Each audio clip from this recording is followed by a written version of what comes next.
आनंदाची गुढी आपल्याला नाही, परंतु जे सेवा करतात त्यांना त्याची गुढी कळते. अशा आनंदाच्या ठिकाणी ह्या पंक्तीच्या ठिकाणचा आनंद ही ऋषी मंडळी घेत आहेत. करिता भोजन मने मनाची उन्मान समाधीची समाधान अन्नाची चैतन्य स्वय झाले. पूर्ण परब्रह्म होईल अशा प्रकारची या अन्नाची स्थिती विदेश जनक राजा त्याच्या नगरीच्या ठिकाणी तयार केलेले हे अशा प्रकारचं पक्व नाही म्हणते. मग आता ऐसे करिता भोजन मने मनाची उन्मना समाधीची समाधान अन्नाची चैतन्य स्वे झाले. मनाची स्थिती उन्मन्न व्हावं लागते. उन्मनी स्थितीत मनानं जावं लागतं. तेव्हा तो परमात्मा असायचं थोडक्यामध्ये जे चैतन्य रूपेना चैतन्यानं पूर्ण नाटकाला तो परमात्मा मध्ये अशी सगळ्याची स्थिती झाली. म्हणजे सगळे जेवणारे कसे तर त्या परमानंद कोटीच्या ठिकाणी वास्तव्य करणारे तेव्हा परमानंदात रममान झालेले अशा प्रकारे सगळ्याची तृप्ती त्या ठिकाणी झाली. आणि जो आनंद आहे ना त्या आनंदात ते निमग्न येतं. अशा प्रकारचं त्या राजाच्या घरचं आंबे ही ऋषी मंडळी त्याचा शिवतात. सकळ साधनेसी वरील लवण तव तृप्ती झाली संपूर्ण. श्रीरामाचे पंक्ती सजे भोजन अपूर्णपण असे नाही. राम म्हणजे परशुराम रामाच्या अगोदरचा पहिला अवतार म्हणजे देवाचा आणि त्याच्या पंक्तीचा हा लाभ म्हणजे सगळी ऋषी मंडळीच्या पंक्तीच्या ठिकाणी जेवायला बसलेली म्हणजे आता सगळ्याच्या वरील परमानंद असणार ते मिठे म्हणजे मिठाची जी गुढ आहे सगळ्या अन्नानं वाढवली म्हणजे आणि असं परमानंदाचं जे भोजन आहे सगळी ऋषी मंडळी जीवलेत म्हणजे आता त्या ठिकाणी राम असल्यामुळं कुठल्याच वस्तूची कुठल्याच प्रकारची कमतरता नाही, उन्हेपणा नाही, न्यून्य नाही म्हणजे सगळ्याची परिपूर्ण पूर्तता त्या भोजनाच्या ठिकाणी आहे. आणि अशा प्रकारचं भोजन ही सगळी ऋषी मंडळी करत आहे. या परिस्वे तृप्त झाले स्वयचे संसाराच वले तृप्ती सुखे सुखी झाले स्वस्थ राहिले स्वस्थानी. अशा प्रकारची तृप्ती त्यांची झाली म्हणजे मग कसल्या प्रकारचं सुख ह्या जेवणाच्या ठिकाणी पंक्तीच्या ठिकाणी जो संसार आपल्या पाठीमागं लागलेला संसार म्हणजे बाया पूर्ण घरदार जन्म म्हणजे प्रत्येक देवाच्या पाठीमागं लागलेले त्याला म्हणायचं संसार. तो संसार आपला सुटत नाही. हे सगळे जेवणारे अशा प्रकारचा आनंद घेता येतं. अशा प्रकारची गुढी त्याला प्राप्त झाली की संसार त्यांचा कुठल्याबद्दल मावळून गेला ना राहिलाच नाही.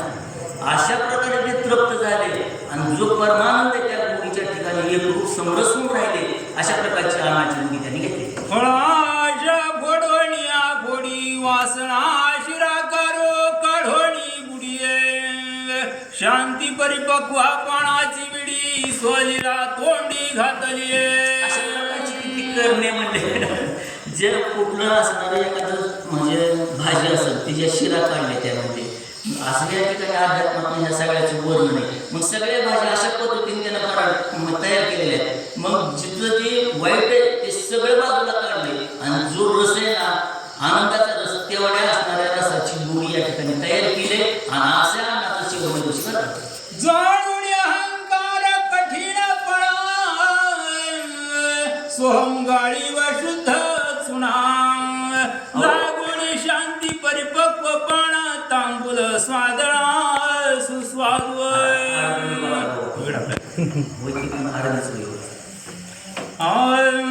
जाळून अहंकार कठीणपणा स्वहंगाळी व शुद्ध चुळा.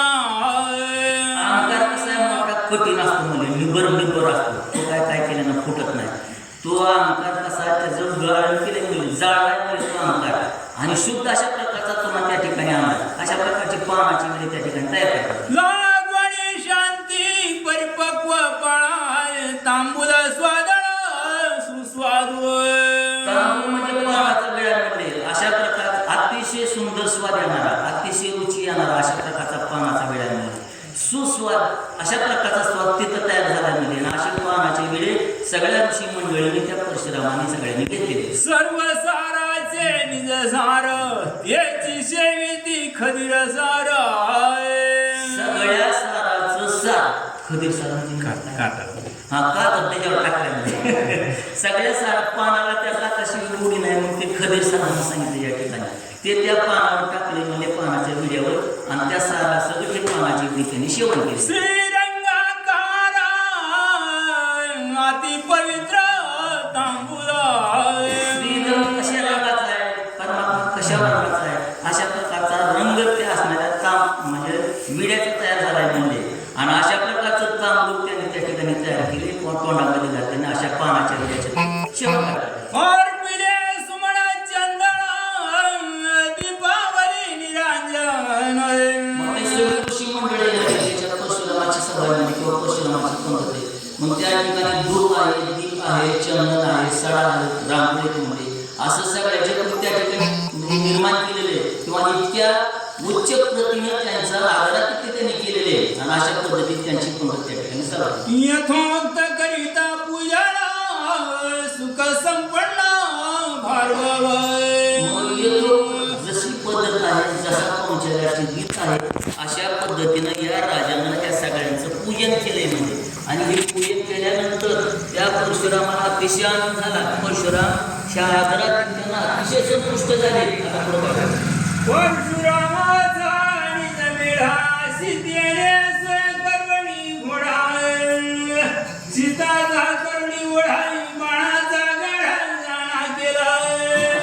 आता या परशुरामाचा मेळा धनुष्य म्हणजे तो मेळा त्या सीतेने काय केले, उचललाय, गोळा केलाय म्हणजे त्या असणाऱ्या धनुष्याचा घोडा केलाय आणि सीता असणारी लहान